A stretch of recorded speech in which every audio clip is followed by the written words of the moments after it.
Hello दोस्तों, नमस्कार। मैं आपका भाई। तो चलिए मैं आज आपके लिए क्लास 9th का 8 चैप्टर यानी रेखाएं एवं कोण लेकर आए।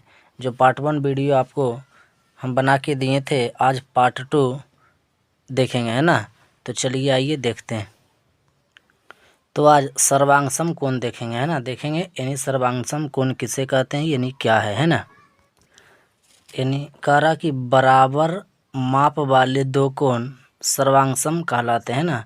यानी सर्वांगसम कोण किसे कहेंगे, तो बराबर माप वाले दो कोण सर्वांगसम कहलाते हैं। यानी दो कोण लेंगे वैसी आकृति जिसमें दोनों आकृति एकदम समान हो, एकदम बराबर हो, वैसी आकृति को ही आप लोग सर्वांगसम कहेंगे। जैसे आप एग्जाम्पल के रूप में देख सकते हैं। जैसे मान लिया जाए दो कोण का रहा है ना, एग्जाम्पल के रूप में देखेंगे। मान लिया जाए ये एक कोण बनाए और इसका नाम दे सकते हैं आप ए ओ बी। आप नाम कुछ भी दे सकते हैं ना। और एक कोण और भी आप देख लेंगे, यानी इस प्रकार से, यानी इसका नाम आप दे देंगे सी पी क्यू। आप कुछ भी दे सकते हैं। तो देखिए मान लिया जाए ये बनाया 30 डिग्री का कोण, तो ये भी बनाएगा आपका 30 डिग्री का कोण। तो देखिए इन दोनों कोण माप में भी और आकार में भी, है ना। तो इस प्रकार से मतलब जब कोण बराबर रहेंगे दो कोण तो सर्वांगसम कहलाएंगे। इस प्रकार से जैसे इसको आप लिख सकते हैं ना, जैसे कि ए ओ बी दिया है ना, तो आप इसको लिख सकते हैं कि कोण ए ओ बी बराबर होगा कोण सी पी क्यू। देखिए ए ओ बी बराबर होगा सी पी क्यू, यानी जितना ये है उतना ही ये होगा। तो आपका ये क्या होगा, सर्वांगसम होगा। आप कह सकते हैं कि कोण ए ओ बी सर्वांगसम कोण सी पी क्यू, ये दोनों आपस में क्या है, सर्वांगसम है। आप समझ रहे होंगे। चलिए इसी में आप देखेंगे कि मान लिया जाए एक कोण हम लेते हैं ना। इस प्रकार से मान लिया जाए एक कोण हम ले रहे हैं। आप ध्यान से समझेंगे इस प्रकार से, और इसका नाम आप दे सकते हैं ए ओ डी। और यहाँ आप एक किरण खींच दीजिए, इसका नाम आप सी दे दीजिए। देखिए इसमें कितना कोण बना, ए ओ सी और एक सी ओ डी, है ना। तो अगर मान लिया जाए आप लिखना चाहेंगे कि कोण ए ओ सी, देखिए ए ओ सी प्लस सी ओ डी, कौन हो जाएगा सी ओ डी। आप बराबर में कह सकते हैं ए ओ डी, यानी ए ओ डी होगा, है ना। देखिए ये कोण और ये कोण जब दोनों को जोड़ दिए तो आपका ये कोण पूरा निकल गया, है ना।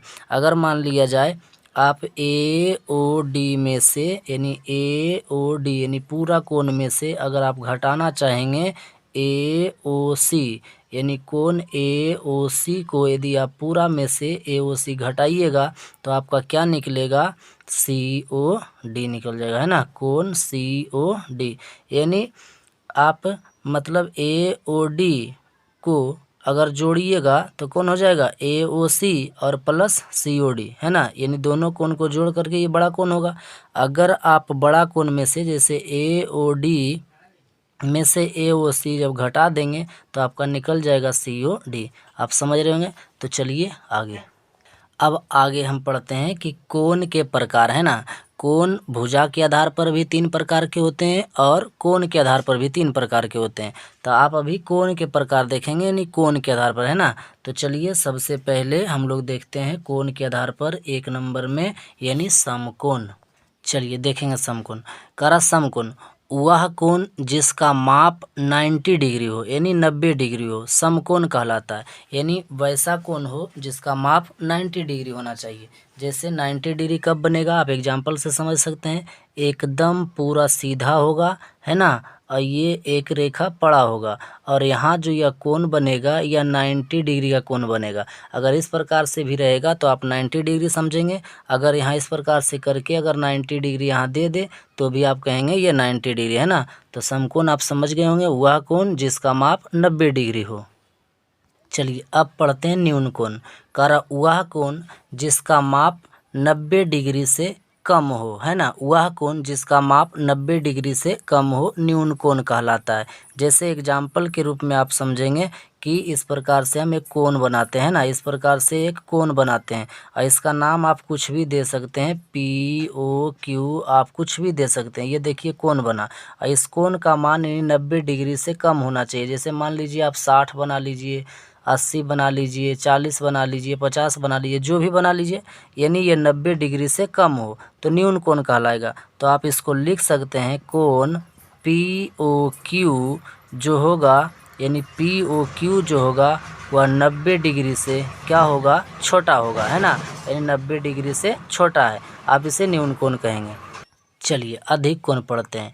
कह रहा कि वह कोण जिसकी माप 90 डिग्री से अधिक हो अधिक कोण कहलाता है। यानी एक कोण बनाएंगे और वह 90 डिग्री से बड़ा होगा। देखेंगे जैसे अगर इस प्रकार से हम एक कोण बना लेते हैं तो ये तो 90 डिग्री हो जाएगा। अगर इससे मान लिया जाए ये छोटा बना लेते हैं तो ये 90 से कम हो जाएगा।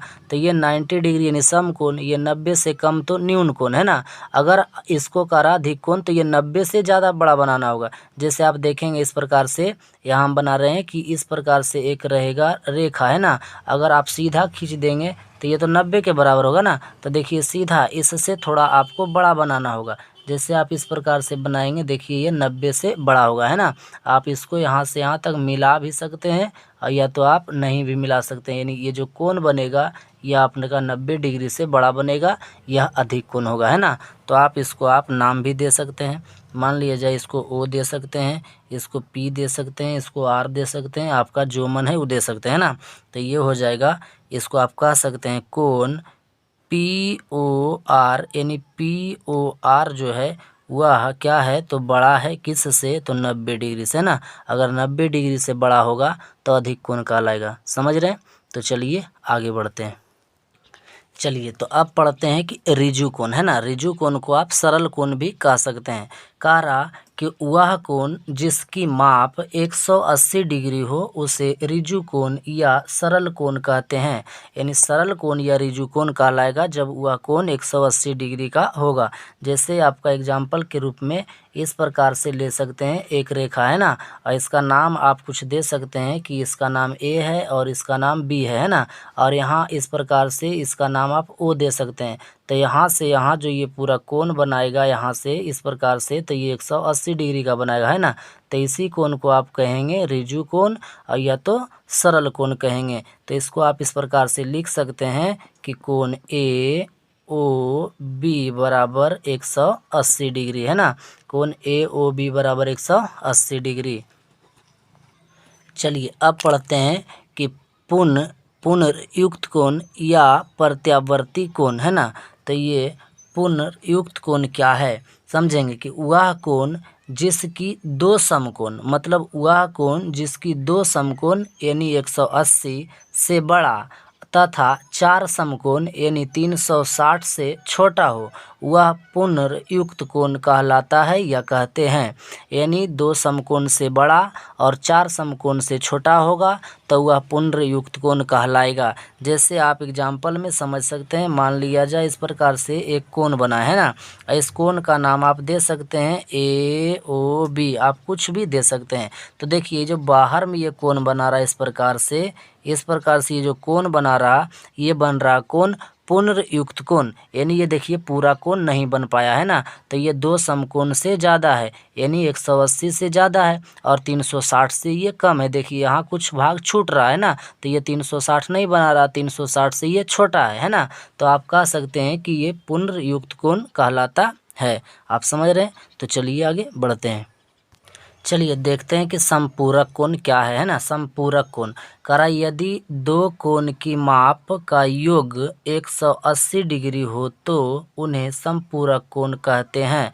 यानी जब दो कोण की माप को जब जोड़ेंगे तो अगर 180 डिग्री हो जाता है तो वह समपूरक कोण कहलाता है। जैसे आप एग्जाम्पल में देख सकते हैं कि मान लिया जाए ये कोण 60 होगा और एक कोण 120 होगा, तो जब दोनों के जोड़ देंगे तो ये क्या हो जाएगा 180 हो जाएगा, है ना। जब 180 हो जाएगा तो ये समपूरक कोण कहलाएगा। अगर आपसे पूछा जाएगा कि x डिग्री का समपूरक कोण क्या होगा, है ना। x डिग्री का समपूरक कोण क्या होगा, समपूरक कोण। इस प्रकार से पूछेगा कि x डिग्री का समपूरक कोण क्या है, तो आप कह सकते हैं कि समपूरक कोण जो होता है 180 का होता है और 180 में से x डिग्री घटा देंगे तो वह बन जाएगा, निकल जाएगा समपूरक कोण का मान। जैसे मान लिया जाए आपसे पूछेगा, चलिए 60 का समपूरक है ना, 60 का समपूरक पूछ दिया तो आप क्या करेंगे, 60 का समपूरक में निकालने के लिए आप 180 में से 60 को क्या कर दीजिए, घटा दीजिए, तो आपका क्या बच जाएगा, आपका बच जाएगा 120, है ना। यानी 60 का समपूरक जो होगा क्या होगा, 120 होगा, और 120 का समपूरक क्या होगा, तो 60 होगा। आप समझ रहे होंगे। चलिए आगे बढ़ते हैं। चलिए देखते हैं कि पूरक कोण क्या है ना। पूरक कोण कह रहा है यदि दो कोणों की माप का योग 90 डिग्री हो तो उन्हें पूरक कोण कहते हैं। यानी दो कोण की जब जोड़ देंगे अगर 90 हो जाएगा तो वह पूरक कोण कहलाएगा। जैसे आप एग्जाम्पल में देख सकते हैं कि ये मान लिया जाए एक कोण 30 डिग्री है, एक कोण 60 डिग्री है, तो 60-30 को जब जोड़ दीजिएगा तो ये हो जाएगा 90 डिग्री, तो ये पूरक कोण कहलाता है ना। 60-30 को जब जोड़ देंगे तब। इसी प्रकार से आप निकालिएगा कि x का पूरक कोण है ना, x का पूरक कोण जब निकालिएगा तो 90 माइनस क्या कर दीजिएगा, x डिग्री कर दीजिएगा, है ना। इसी प्रकार से मान लिया जाए आपसे पूछा जाएगा कि 40 का पूरक बताइए, है ना, 40 का पूरक, तो बताइए 90 में से 40 घटा दीजिए तो ये बच जाएगा 50। यानी 40 का जो पूरक कोण होगा या 50 होगा, और इधर से आप कह सकते हैं कि 50 का पूरक कोण क्या होगा, तो 50 का पूरक कोण 40 हो जाएगा। आप पूरक कोण समझ रहे हैं ना। तो चलिए आगे बढ़ते हैं। तो चलिए देखते हैं कि ये शीर्षाभिमुख कोण क्या है ना। शीर्षाभिमुख कोण कह रहा दो कोण को शीर्षाभिमुख कोण युग्म कहते हैं यदि उनकी भुजाएं विपरीत किरणों के दो युग्म हो। मतलब दो कोण होगा और वह भुजाएं उनकी विपरीत होगी। आप समझिए एग्जाम्पल से, मान लिया जाए एक किरण इस प्रकार से ले लिए, एक किरण इस प्रकार से, है ना। इसका नाम आप ए बी लिख दीजिए कि ए बी है एक रेखाखंड या किरण जो भी बोलिए, और ये सी डी है ना, ए बी है और क्या है, सी डी। तो इसमें आप देखेंगे कि यहाँ जो कोण बना रहा और एक कोण यहाँ बना रहा, तो ये दोनों देखिए आपस में ये शीर्षाभिमुख है ना, और एक कोण यहाँ बना रहा, एक कोण यहाँ बना रहा, तो इसको भी आप ये दोनों कोण को शीर्षाभिमुख कोण कहेंगे। जैसे मान लिया जाए ये 1 है, ये 2 है, ये 3 है, ये 4 है, तो 1 का शीर्षाभिमुख 2 होगा और 3 का शीर्षाभिमुख 4 होगा। उसी प्रकार से 2 का शीर्षाभिमुख कोण 1 होगा और 3 का शीर्षाभिमुख 4 और 4 का 3 होगा। उल्टा आप कह सकते हैं ना। तो इसको आप लिख सकते हैं इस प्रकार से कि कोण ए ओ सी, यानी ए ओ सी, इस प्रकार से ध्यान से देखेंगे, इसका नाम वो दे दीजिए ए ओ सी बराबर हो जाएगा कौन, बी ओ डी। यानी बराबर आप कह सकते हैं, यानी बराबर भी कह सकते हैं और युग्म भी होता है, यानी इसका जोड़ा होता है ना। आप समझिए युग्म मतलब इस प्रकार से निकलता है। चलिए कह सकते हैं ए ओ सी और बी ओ डी, है ना, कोण बी ओ डी, यानी ये कोण बराबर ये कोण होगा, है ना, ये शीर्षाभिमुख है। दूसरा आप कह सकते हैं कि बी ओ सी, यानी कोण बी ओ सी बराबर हो जाएगा कौन, ए ओ डी, यानी कोण ए ओ डी। आप इस प्रकार से भी कह सकते हैं कोण 1 बराबर कोण 2 और कोण 3 बराबर कोण 4, है ना, इस प्रकार से भी कह सकते हैं। तो ये वाली कोण जो है आमने सामने, ये शीर्षाभिमुख कोण है ना, आप समझ रहे हैं।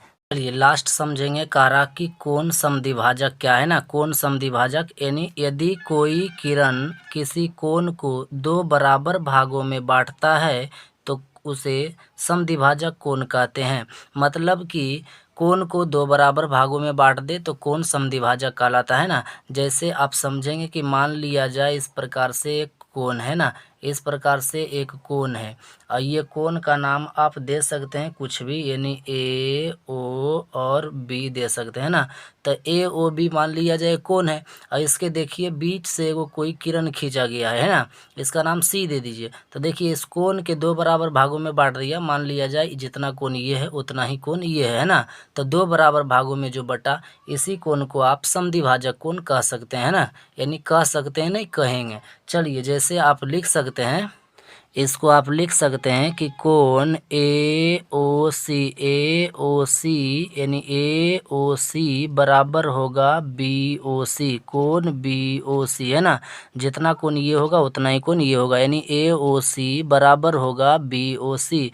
इसको आप लिख सकते हैं कि ओ सी जो है यानी ए ओ बी का, यानी ए ओ बी का समद्विभाजक है। क्या है? समद्विभाजक है। यानी आप कह सकते हैं OC जो है, यानी OC जो ये रेखा है, किरण है, ये OC जो है यह AOB का क्या है? समद्विभाजक है। तो चलिए आज इतना ही रहने के लिए देते हैं, आपसे हम अगले वीडियो में मिलेंगे। चलिए वीडियो देखने के लिए धन्यवाद।